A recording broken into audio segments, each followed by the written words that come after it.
informasi jelang perayaan Tahun Baru Imlek di Toronto, Kanada. Di sebuah pusat perbelanjaan Yorkdale menjadi rumah bagi dekorasi naga raksasa nan mempesona.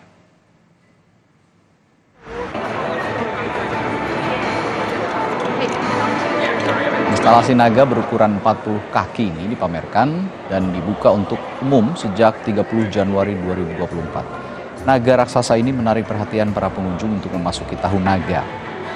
Para tamu dipersilakan untuk mengabadikan naga raksasa untuk memeriahkan suasana Tahun Baru Imlek di tahun ini.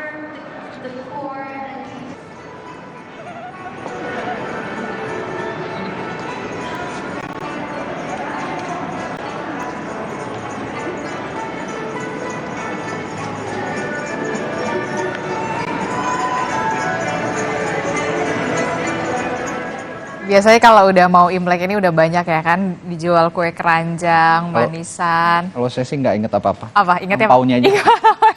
Gongsi angpaunya mana?